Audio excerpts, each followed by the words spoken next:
Hola, bienvenidos a la semana número 4 de la asignatura Desarrollo del Pensamiento Científico. Antes de iniciar con la explicación de las actividades de esta semana, es muy importante que consideren que en caso de que no hayan obtenido una calificación sobresaliente en la actividad 3.1 y 3.2, realicen las correcciones necesarias, porque estaremos trabajando con el tema y con el método elegido en esa semana. Para esta semana vamos a trabajar con la actividad 3.3 definiendo el rumbo de la investigación. Vamos a recuperar la información de las actividades 3.1 y 3.2, ya que nos van a ser de utilidad para el desarrollo de esta evidencia. No vamos a investigar durante este momento, nos vamos a enfocar en el conocimiento básico que tenemos sobre este tema, es decir, lo que podemos visualizar respecto a la problemática seleccionada y lo que conocemos de ella. En el desarrollo vamos a consultar la siguiente información que se refiere al plan de trabajo, es decir, cómo vamos a desarrollar un bosquejo con el tema, con el problema, con las disciplinas o enfoque implicados en el tema elegido, con el tema enumerando aspectos principales, con la formulación de objetivos, es decir, a qué queremos llegar, el tipo de fuentes y la importancia y utilidad del estudio. Para esto vamos a descargar el formato de la actividad y vamos a completarlo con la información de la actividad 3.1 y 3.2. Esto nos va a permitir ubicar el plan de trabajo para el proyecto de investigación. Este formato es el siguiente. Vamos a trabajar con el título provisional del trabajo, que es el mismo que desarrollamos en el 3.1, cuáles son las palabras claves, y estas palabras claves nos van a ser de utilidad para investigar información durante las siguientes semanas. ¿Qué sé sobre el tema? Es decir, cuál fue la problemática que yo percibí, qué es lo que quiero saber. Esto nos va a ser de ayuda para el diseño de objetivos más adelante.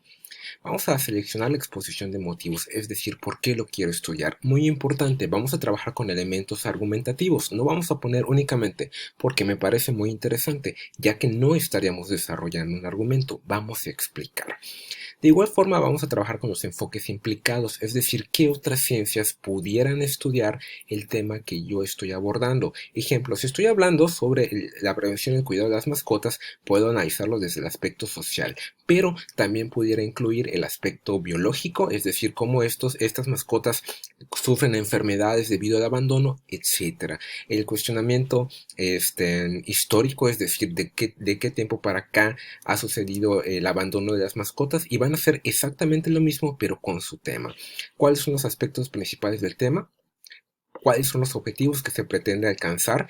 Importante, para esto vamos a hacer uso del que quiero saber. De igual forma vamos a trabajar en dónde puedo encontrar la información y por qué es importante esta investigación. Al igual que la exposición de motivos, vamos a trabajar con procesos argumentativos.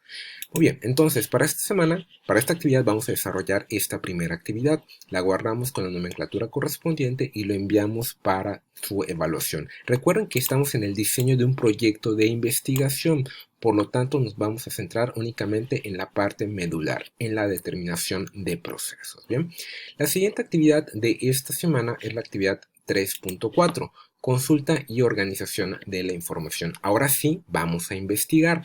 Primeramente vamos a analizar la presentación, evaluación y validez de las fuentes. ¿En qué nos vamos a centrar?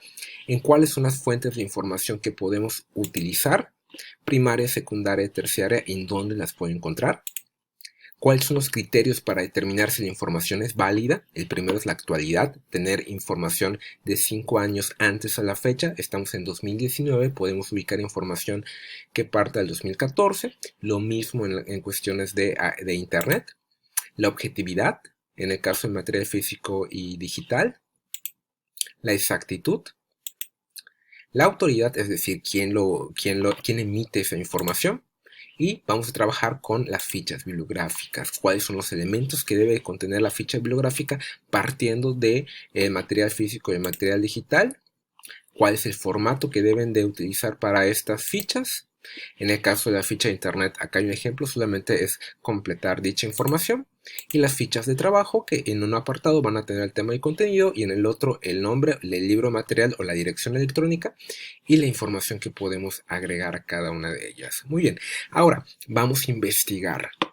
Para esto vamos a indagar en la red información relativa al tema de su proyecto de investigación. Vamos a identificar al menos 3 fuentes confiables que serán de utilidad para la misma. Vamos a elaborar, tomando como base los sitios que encontraron, 3 fichas bibliográficas sobre las mismas y 3 fichas de trabajo sobre la información encontrada. Entonces vamos a desarrollar 3 como estas respecto al contenido de información que hemos encontrado y 3 fichas de internet en caso de que ocupemos información de internet o bien aquellas de materiales físicos. Para esto vamos a hacer uso del siguiente documento. Este documento tiene información en el que vamos a indicar el título provisional del trabajo, que es el mismo de la actividad anterior, la fuente de información, en donde encontré la información en caso de que sea digital. Vamos a poner la dirección electrónica. Vamos a poner la información respecto a las fichas bibliográficas de internet y vamos a finalizar con las fichas de trabajo. Es muy importante que consideren la estructura para ambos elementos, que es las que estamos viendo en este apartado. Guardamos el archivo con la nomenclatura correspondiente y lo enviamos para su evaluación. Entonces, para esta semana, primeramente vamos a trabajar con la actividad 3.3, con el bosquejo, con el plan de trabajo y con la búsqueda de información en fuentes confiables. Si tienen alguna duda, pueden ponerse en contacto a través del correo electrónico o mensaje en plataforma. Les deseo mucho éxito y seguimos en contacto.